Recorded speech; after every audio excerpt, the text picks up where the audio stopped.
Ayun, mega love shoutout po sa inyong lahat. Luzon, Visayas, and Republic of Mindanao, Province of China ni Digong.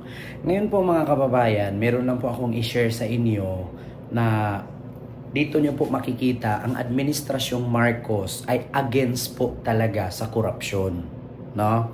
Kasi ganito po kasi mga kababayan. Bago ko po i-play ang video na to, yung vlog kasing ito, sangkot kasi 5 Filipino na nagtangkang suhulan ang NBI officers, no? Ang NBI officers ng 300k per head sa 12 Chinese pogo boss. So ngayon mga kababayan, bago ko ipagpatuloy at i-play ang video, sino kaya ang nasa likod, no, ng 5 Pilipino na nagtangkang suhulan ang NBI ng 300k per head, no, sa Chinese pogo boss para itakas, no? So ito po mga kababayan, hindi po ito fake news, no? Panuorin niyo po ang balita at ipapanood ko po sa inyo ang patungkol sa 5 Pilipino na nagtangkang manuhol sa NBI para itakas ang mga 12 ka-Chinese national na pogo boss na pinakulong dahil sa sangkot sa illegal na pogo. Ito po, panoorin nyo po. Arestadong 5 Pinoy matapos umarong magtangkang suhulan ang mga tauhan ng National Bureau of Investigation para mapalaya ang mga naarestong Chinese na sangkot umano sa pogo sa Parañaque City. Nagpapatrol, Karen de Guzman.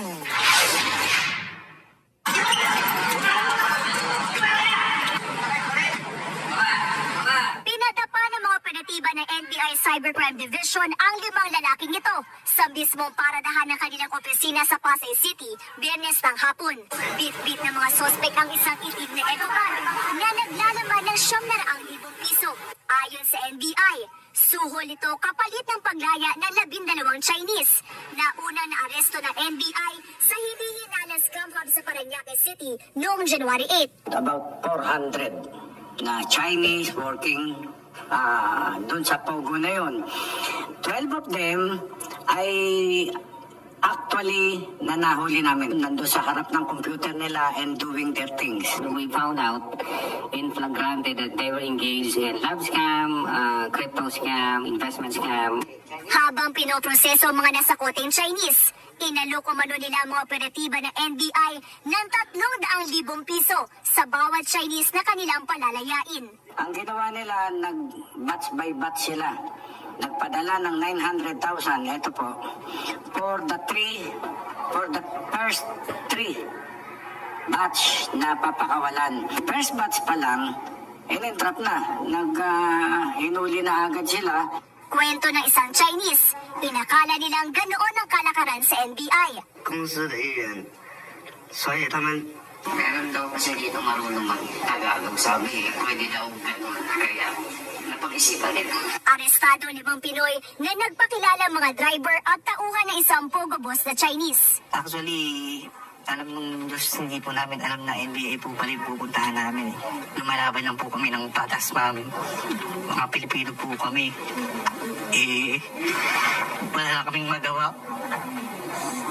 Kasi, para sa pamilya po ba? Sinampahan ng mga reklamong paglabag sa Cybercrime Prevention Act of 2012 at Anti-Financial Account Scamming Act ang 12 Chinese. Nakakarap naman sa reklamong corruption of public officials ang 5 Pinoy na sangkot sa panunuhol. Samantala, sa kabila ng pagbabawal ng pogo sa bansa, may mga maliliit na pogo ang patuloy pa rin nag-ooperate ayon sa Presidential Anti-Organized Crime Commission o PAOK. Yun nga yung hinahabol natin, mga small scale. In groups of 20 to 50, nagbubuo sila. Nagre-rent sila sa mga 2 kwarto and then they started gumagawa na uli sila ng mga scamming activities. Inatasan na ni Pangulong Ferdinand Marcos Jr. ang DILG at mga lokal na pamahalaan na paigtingin ang pagbabantay laban sa mga pogo. Ang sabi niya, hindi siya naniniwala sa sinasabi ng local government na bigla na lang sumulpot. Yes. Yung mga pogo hubs na yan. Ang pogo kasi hindi naman tatayo yan dahil they need yung networks, they need online they need computers, kailangan nila ng tao. Ayon sa PAOK, 66 na dayuhan ang naitalang nasawi sa Pogo operations at nakikipag-ugnayan na sila sa mga embahada kaugnay nito. Iniimbestigahan na rin ng PAOK ang mga insidente ng pagdukot sa mga dayuhang may kaugnayan umano sa mga Pogo. So ngayon, mga kababayan, Luzon, Visayas, and Republic of Mindanao, Province of China. Sino kaya ang nasa likod, no, ng panunuhol para patakasin ang mga Pogo boss? Kasi ganito mga kababayan hindi maglakas loob itong mga Chinese na to kung walang mga politician na nasa likod nitong mga hayop na to. Sino kaya? Paki-comment po sa comment section kung meron po kayong alam, or kung meron kayong doubt, sino kaya dapat, no? Or sino ba ang nasa likod nitong mga Pilipino or 5 Pilipino na to na nagtangkang manuhol ng 300,000 per head sa 12 ka Chinese national Pogo boss para itakas at nagtangkang suhulan ang NBI. So, hindi naman maglakas loob nito itong mga Pilipino na to na may kasama pang interpreter, no, kung walang nasa likod nito. Kaya dapat pigain ng pigain itong mga nagtangkang manuhol para magsalita. Kasi ganyan naman ang ginawa noon nung nakalipas na administrasyon, di ba? Tinatakot yung mga nahuli at pasasalitain na si Dilima sabihin mo drug protector para makulong. Si ganito sabihin mo na sangkot ito sa ganito para makulong. Ganyan ang ginagawa.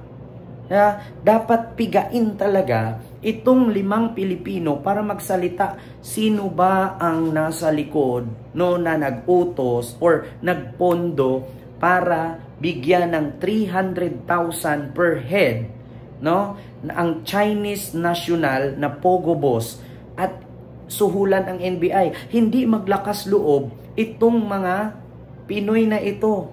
Tapos ngayon sasabihin nila, nagtrabaho lang kami ng patas, driver lang kami. Kemi, ikaw mag-apply ka ng trabaho, hindi mo alam sino amo mo? Tigil-tigilan mo nga kami. Hindi kami pinanganak nga ngayon lang. Matanda na kami pagdating sa ganyan. Bakit hindi subukang itubig, di ba? Di ba yung ganyan ginagawa nung iba noon? Bubunutan ng kuko, di ba? Kuryentehin para umamin kung sino ang nasa likod. Kasi hanggat hindi ito pipigain, hindi malalaman kung sino ang nasa likod. Mafia kasi ito Mafia. Yung sinabi ni Maharlika na mafia itong si First Lady at si Pangulong Marcos, may mas mafia pa na totoong-totoo at hindi kwento lang.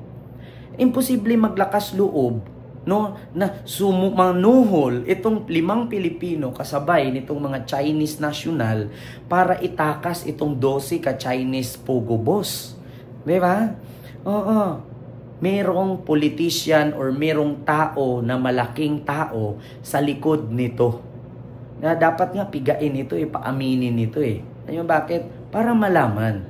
Kasi hanggat ganyan lang, arestuhin, ikulong lang, tapos ganyan, walang mangyari. Napaka-imposible. Kaya mga kababayan, Luzon, Visayas, and Republic of Mindanao, Province of China ni Digong, no, paki-comment dyan kung sino kaya ang nasa isip ninyo na nasa likod nito.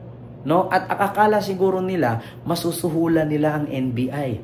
Hindi po katulad noon ang NBI ngayon. Diba?